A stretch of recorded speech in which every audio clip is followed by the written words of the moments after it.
بسم اللہ الرحمن الرحیم۔ شروع اللہ کا نام لے کر جو بڑا مہربان نہایت رحم والا ہے۔ یاسین، قسم ہے قرآن کی جو حکمت سے بھرا ہوا ہے۔ اے محمد صلی اللہ علیہ وآلہ وسلم، بے شک تم پیغمبروں میں سے ہو، سیدھے رستے پر ہو۔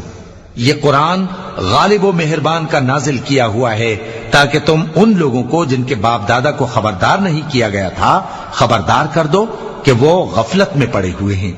ان میں سے اکثر پر اللہ کی بات پوری ہو چکی ہے، سو وہ ایمان نہیں لائیں گے۔ ہم نے ان کی گردنوں میں طوق ڈال رکھے ہیں اور وہ ٹھوڑیوں تک پھنسے ہوئے ہیں، تو ان کی گردنیں اکڑی ہوئی ہیں، اور ہم نے ان کے آگے بھی دیوار بنا دی اور ان کے پیچھے بھی، پھر ان پر پردہ ڈال دیا تو یہ دیکھ نہیں سکتے۔ اور تم ان کو خبردار کرو یا نہ کرو، ان کے لیے برابر ہے، یہ ایمان نہیں لائیں گے۔ تم تو صرف اس شخص کو خبردار کر سکتے ہو جو اس نصیحت یعنی قرآن کی پیروی کرے اور رحمان سے غائبانہ ڈرے، سو اس کو مغفرت اور بڑے ثواب کی بشارت سنا دو۔ بے شک ہم مردوں کو زندہ کریں گے، اور جو کچھ وہ آگے بھیج چکے اور جو ان کے نشان پیچھے رہ گئے ہم ان کو قلم بند کر لیتے ہیں، اور ہر چیز کو ہم نے کتاب روشن یعنی لوح محفوظ میں لکھ رکھا ہے۔ اور ان سے گاؤں والوں کا قصہ بیان کرو جب ان کے پاس پیغمبر آئے، یعنی جب ہم نے ان کی طرف 2 پیغمبر بھیجے تو انہوں نے ان کو جھٹلایا، پھر ہم نے تیسرے سے تقویت دی تو انہوں نے کہا کہ ہم تمہاری طرف پیغمبر ہو کر آئے ہیں۔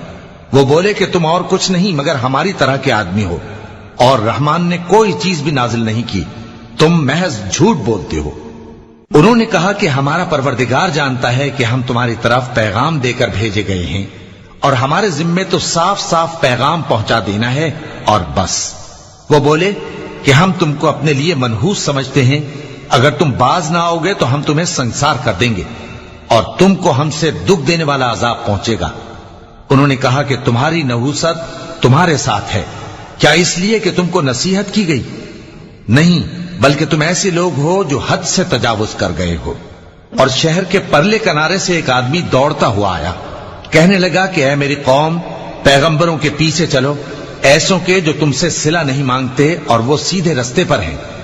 اور میں کیوں اس ذات کی پرستش نہ کروں جس نے مجھے پیدا کیا اور اسی کی طرف تم کو لوٹ کر جانا ہے؟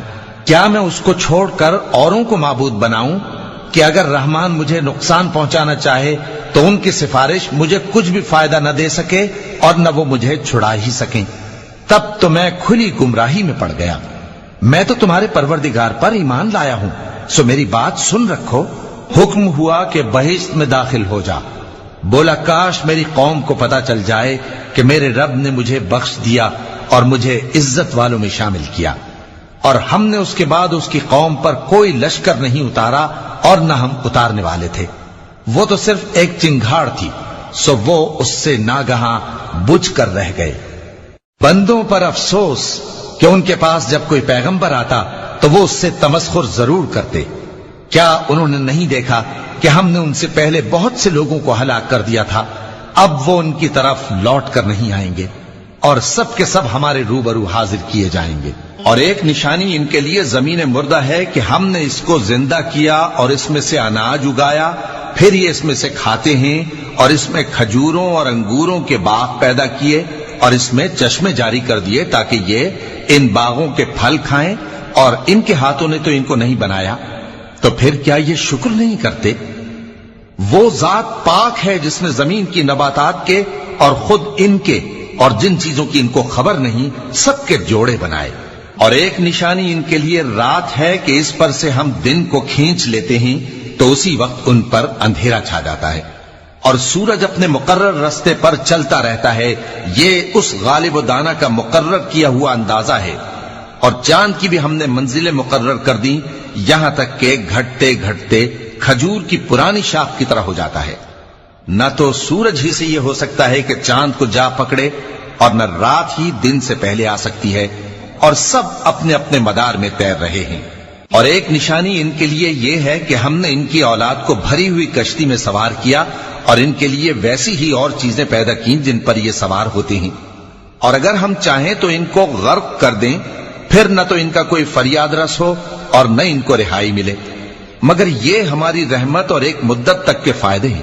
اور جب ان سے کہا جاتا ہے کہ جو تمہارے آگے اور جو تمہارے پیچھے ہے اس سے ڈرو تاکہ تم پر رحم کیا جائے، اور ان کے پاس ان کے پروردگار کی طرف سے کوئی نشانی نہیں آتی مگر اس سے منہ پھیر لیتے ہیں۔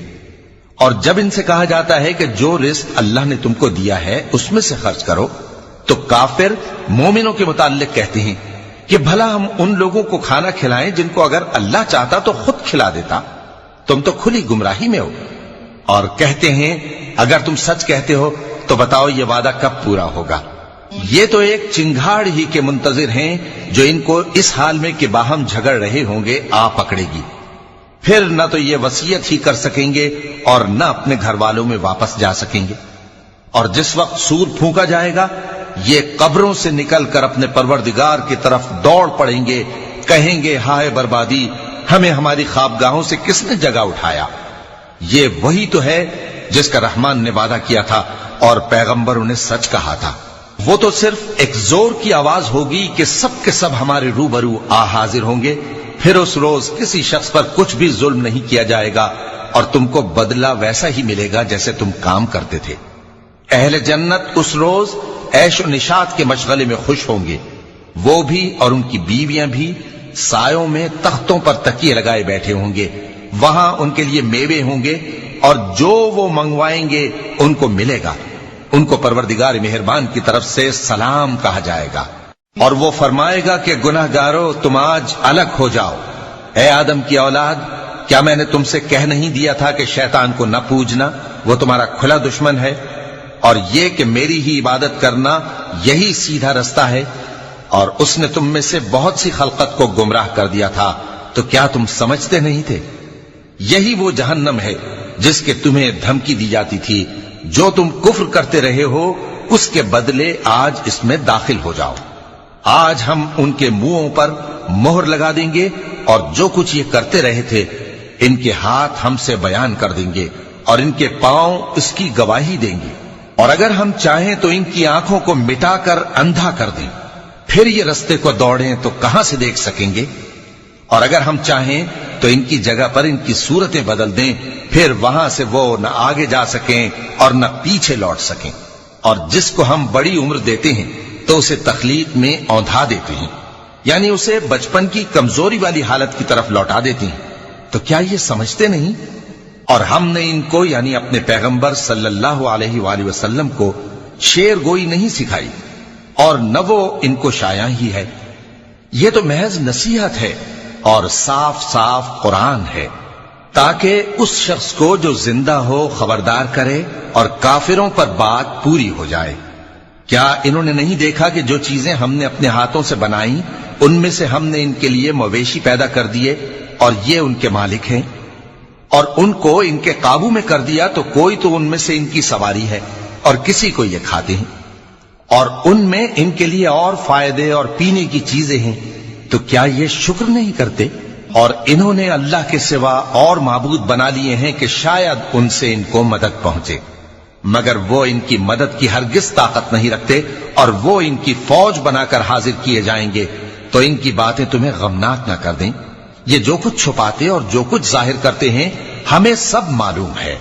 کیا انسان نے نہیں دیکھا کہ ہم نے اس کو نطفے سے پیدا کیا، پھر وہ تڑاک پڑاک جھگڑنے لگا اور ہمارے بارے میں مثالیں بیان کرنے لگا اور اپنی پیدائش کو بھول گیا، کہنے لگا کہ جب ہڈیاں بوسیدہ ہو جائیں گی تو ان کو کون زندہ کرے گا؟ کہہ دو کہ ان کو وہ زندہ کرے گا جس نے ان کو پہلی بار پیدا کیا تھا، اور وہ ہر طرح کی تخلیق کو جانتا ہے، وہی جس نے تمہارے لیے سبز درخت سے آگ پیدا کی، پھر تم اس کی ٹہنیوں کو رگڑ کر ان سے آگ نکالتے ہو۔ بھلا جس نے آسمانوں اور زمین کو پیدا کیا، کیا وہ اس بات پر قادر نہیں کہ ان کو پھر ویسے ہی پیدا کر دے؟ کیوں نہیں؟ اور وہ تو سب کچھ پیدا کرنے والا کامل علم والا ہے۔ اس کی شان یہ ہے کہ جب وہ کسی چیز کا ارادہ کرتا ہے تو اس سے فرما دیتا ہے کہ ہو جا، تو وہ ہو جاتی ہے۔ وہ ذات پاک ہے جس کے ہاتھ میں ہر چیز کی حکومت ہے، اور اسی کی طرف تم کو لوٹ کر جانا ہے۔ صدق اللہ العظیم۔